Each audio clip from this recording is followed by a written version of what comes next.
नमस्कार मित्रांनो, माझे नाव राहुल. मी आज तुमच्यासाठी एक अत्यंत मादक गोष्ट घेऊन आलो आहे. आशा करतो की ही गोष्ट ऐकून तुमचा बाबूराव उठल्याशिवाय राहणार नाही आणि तो उठलेला बाबूराव तुम्हाला हलवल्याशिवाय झोपू पण देणार नाही. तर चला, तुमचा जास्त वेळ वाया न घालवता मी आता गोष्टीकडे येतो. मी आणि राजू लहानपणापासूनचे मित्र आहोत. आम्ही दोघे एकाच कॉलेजमध्ये शिकलो व लहानचे मोठे झालो. राजू कॉलेजमध्ये हुशार असल्यामुळे त्याला लवकर नोकरी मिळाली व त्याचे लग्न पण लवकर झाले. माझं कॉलेजमध्ये जास्त अभ्यासाकडे लक्ष नव्हतं, त्याच्यामुळे मला लवकर नोकरी लागली नाही.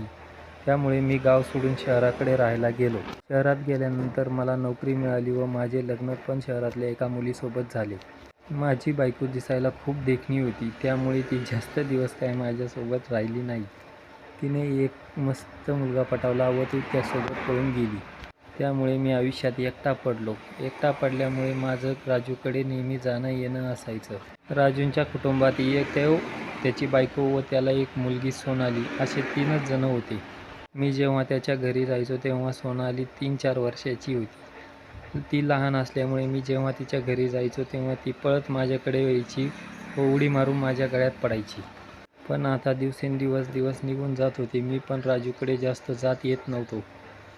नंतर एक दिवस मला राजूचा फोन आला आणि मला म्हटला की माझं एक काम आहे तुझ्याकडे राहुल. मी म्हटलं बोल ना, काय झाले? तू एवढ्या दबक्या आवाजात का बोलत आहेस? तो म्हणाला, सोनाली आता मोठी झाली आहे आणि पुढील शिक्षणासाठी इथे काही आपल्या गावात सोय नाही आहे. त्यासाठी मी तिला शहरात पाठवायचं ठरवलं आहे. तर तू तिला तुझ्याकडे ठेवून घेशील का प्लीज? मी म्हटलं, अरे वेड्या, हीच का आपली मैत्री? मला तर मनात खूप गुदगुल्या होत होत्या त्याचं बोलणं ऐकून, पण मी ते माझ्या चेहऱ्यावर येऊन दिलं नाही व माझ्या आवाजात बदलसुद्धा जाणवून दिला नाही. मी त्याला म्हटलो, काही अडचण नाही, तू तिला पाठवून दे. तो म्हटला की तू तिला सांभाळून घेशील का? ती तुला अजिबात त्रास देणार नाही. मी म्हटलं, अरे वेड्या, तुझी मुलगी काय आणि माझी मुलगी काय? येऊ दे तिला, तू पाठवून दे. तो म्हटला, ठीक आहे, ती परवा दिवशी येईल बसने, तू तिला स्टँडवर घ्यायला जा. मी म्हटलं ठीक आहे. त्याने मला तिचा नंबर दिला. तिसऱ्या दिवशी दुपारी 3 वाजता मला सोनालीचा फोन आला. म्हटली, काका, मी स्टँडवर आले आहे, तुम्ही मला प्लीज घ्यायला येताल का? मी हो म्हटलं आणि फोन ठेवला. मी पटकन आंघोळ केली, अंगाला सेंट वगैरे लावला आणि तिला आणायला स्टँडवर गेलो. माझ्याकडे बाईक होती, तिला आणायला गेलो बाईकवर. मी जेव्हा स्टँडवर गेलो त्यावेळेस ती मला काही ओळखता आली नाही. मी तिला कॉल केला, म्हटलं तू कुठं आहे? तेव्हा ती म्हटली, मी इथं स्टँडवर उभी आहे, तुम्ही कुठं आहात? मी म्हटलं, मी इथंच उभा आहे. ती म्हटली, थांबा काका, मी तुम्हाला पाहिले, मी येते तुमच्याकडे. असं म्हणून तिने फोन ठेवला. मी तिथंच तिची वाट पाहत उभा राहिलो. मी पाहिलं की एक सुंदर भरलेल्या अंगाची स्त्री, जिने जीन्स आणि टॉपवर टी-शर्ट घातलेला आहे, ती माझ्या दिशेने येत आहे. मनात म्हटलं, ही जर सोनाली असेल तर किती मजा येईल ना. तेवढ्यात ती मुलगी वर हात करून म्हटली, काका, ओ काका, माझं नाव सोनाली, चला ना घरी. मी तर खूप अचंबित झालो तिला पाहून आणि खुश पण झालो. मी म्हटलं, चल सोनाली. तिने एक बॅग सोबत आणली होती व एक स्कूल बॅग पाठीला अडकवलेली होती. मी तिच्या हातातली बॅग घेतली व तिला गाडीकडे घेऊन गेलो. मी तिच्या हातातली बॅग पुढे टाकीवर ठेवली व तिला बसायला सांगितले. ती दोन्हीकडे पाय करून बसली आणि मी गाडी चालवायला लागलो. तिची छाती माझ्या पाठीला घासत होती. रस्त्याने स्पीड ब्रेकरवर गाडी आपटल्यानंतर तिचे भरगच्च उभार जोरात आदळत होते, ते मला पाठीला जाणवत होते. माझा तर बाबूराव खूप टाईट झाला होता. आता आम्ही घरी गेलो व तिला तिची रूम दाखवली, तिचा सगळा पसारा सेट करून दिला आणि तिचं रुटीन चालू झालं. ती कॉलेजला जायला लागली. ती कॉलेजला जात होती, येत होती, पण माझं लक्ष नेहमी तिच्या शरीराकडे वासाळलेल्या कुत्र्यासारखं असायचं. ती घरात नेहमी शॉर्ट्स घालायची. मी नेहमी तिच्या मांड्यांकडे पाहत असायचो. तिच्या मांड्या पाहून माझा बाबूराव नेहमी सापासारखा फणा काढायचा. तिची जवानी खूप मुसमुसलेली होती. तिची छातीचे उभार खूप भरगच्च होते आणि तिचे कलिंगड पण भरगच्च टरबुजासारखे होते. मला तिच्या मांड्या पाहून माझ्या तोंडाला पाणी सुटायचं. मग मी बाथरूममध्ये जाऊन तिची निकर घ्यायचो व तिचा वास घ्यायचो आणि माझ्या बाबूरावला हाताने हलवत असे. काही दिवसानंतर मला तिच्या रूममधून रडण्याचा आवाज आला. तर मी तिच्या रूममध्ये गेलो आणि विचारलं, काय झालं गं सोनाली, का रडत आहेस? तशी ती रडत रडत व डोळे पुसत मला म्हटली, काही नाही रे काका, असंच. मी तिच्या खांद्यावर हात ठेवला आणि तिला विचारले, सांग ना गं सोनाली, काय झाले, प्लीज सांग, का रडतेस? तेव्हा ती म्हटली, काका कॉलेजमध्ये सगळे एकमेकाचे मित्रमैत्रीण आहेत, पण मला एकही मित्र नाही व एकही मैत्रीण नाही, त्यामुळे मला खूप वाईट वाटतंय. मी म्हटलं, सोनाली मी आहे ना, तू मला तुझा मित्रच समज आणि तुला काय बोलायचं आहे ते माझ्यासोबत मनमोकळेपणाने बोल. असं म्हणत मी तिच्या पाठीवरून हात फिरवायला चालू केला. ती रडत रडत माझ्या गळ्यात पडली. मी तिचे डोके माझ्या खांद्यावर ठेवले व तिला चोळायला लागलो. तिला माझा हा स्पर्श हवासा झाला आणि ती पण माझ्या पाठीवरून हात फिरवायला लागली. आता मला कळून चुकले होते की सोनाली पण आता खूप गरम व्हायला लागली आहे. मी हळूहळू हात फिरवत फिरवत तिच्या मानेवर घेऊन आलो. तसा तिच्या अंगावर काटा उभा राहिला. मी माझ्या तोंडाने तिच्या मानेवर किस करू लागलो. मी तिच्या कानाला तोंडवठाने कुरवाळत होतो आणि चोळत चोळत माझे दोन्ही हात तिच्या छातीवर घेऊन आलो. तिची भरगच्च छाती माझ्या हातात बसत नव्हती, तरी पण मी तिची छाती दोन्ही हाताने चोळत होतो. तशी ती मादक आवाज काढायला लागली, काका सोडणारे मला. मी म्हटलं, सोनाली आता तू पण वयात आली आहे, तुला या गोष्टीची सवय करून घ्यायला पाहिजे. लग्न झाल्यानंतर तुला हेच करायचं आहे. ती म्हटली, मग काका तू मला आता अनुभव देणार आहेस का हा सगळा?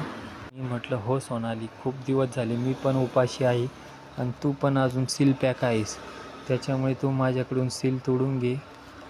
ती म्हटली, काका ये ना मग, वाट कसली पाहतोय?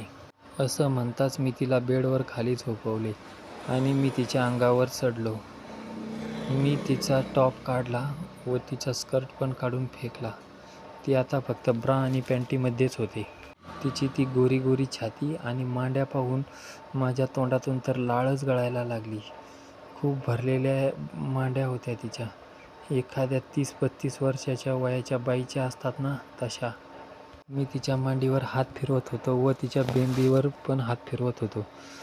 मी तिच्या बेंबीवर हात फिरवल्यानंतर तिच्या अंगात काटा उभा राहिला आणि तिने मला जोरात लांब ढकलून दिले व माझी पॅन्ट कचकन खाली काढली.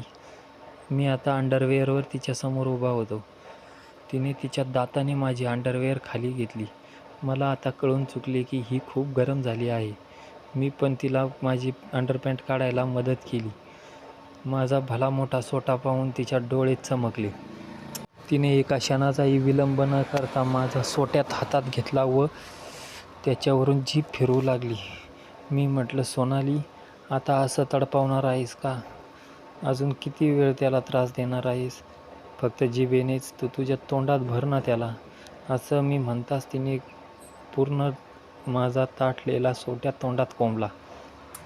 ती कचा तोंडात आत बाहेर करत होती. तिला श्वास पण घेता येत नव्हता, तरी पण ती पूर्ण आतमध्ये कोंबत होती आणि खाली हात तिचा माझ्या गोट्यांवर होता. ती माझ्या गोट्यांशी खेळत होती, माझ्या कुरळ्या केसांमध्ये हात फिरवत होती. मला वाटलं की आता हिच्या तोंडातच सुटतोय का काय मी, म्हणून मी तिला लगेच बेडवर ढकलली आणि तिच्या गुफेचा ताबा घेतला.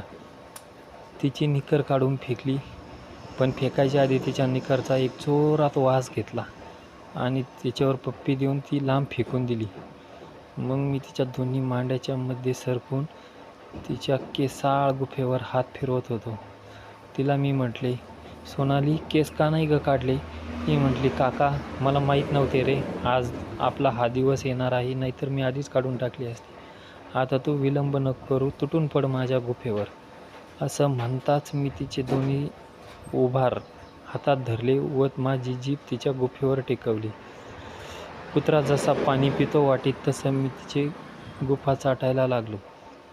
मी तिची गुफा चाटत असताना ती खूप मादक आवाज काढत होती. तिला आता वेदना असह्य होत होत्या. ती म्हटली, काका आता बास ना रे, आता लाव ना लवकर थुका आणि घाल ना पटकन. मी पण तसंच केलं.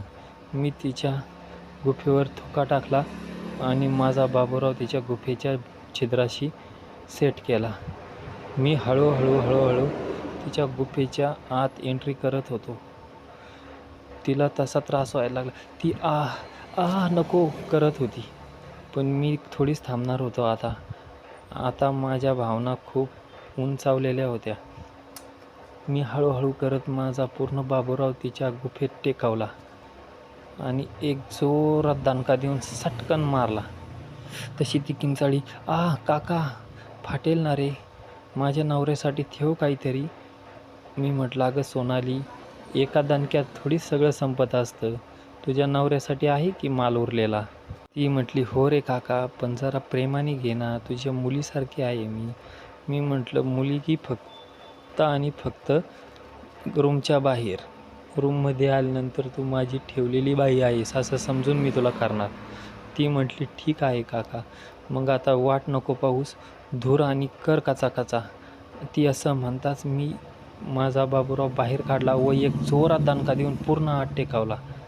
माझ्या एका दणक्यासरशी ती थोडी वर सरकली. मी तिचे खांदे घट्ट धरून ठेवले आणि तिच्यावर शॉट मारायला लागलो.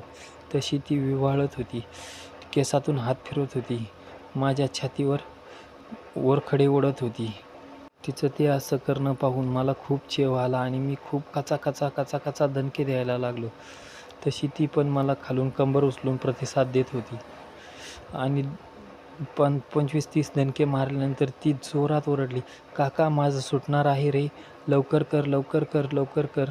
असं म्हणताच मी पण 5-6 जोरात शॉट लावून माझे पाणी तिच्या पोटावर सोडले आणि मी पण शांत झालो व ती पण शांत झाली. मग मी तिच्या अंगावर झोपलो. अशा पद्धतीने सोनालीने तिची पहिली ठोकाई करून घेतली व मी पण खूप दिवसांनी तरमळलेला माझा बाबूराव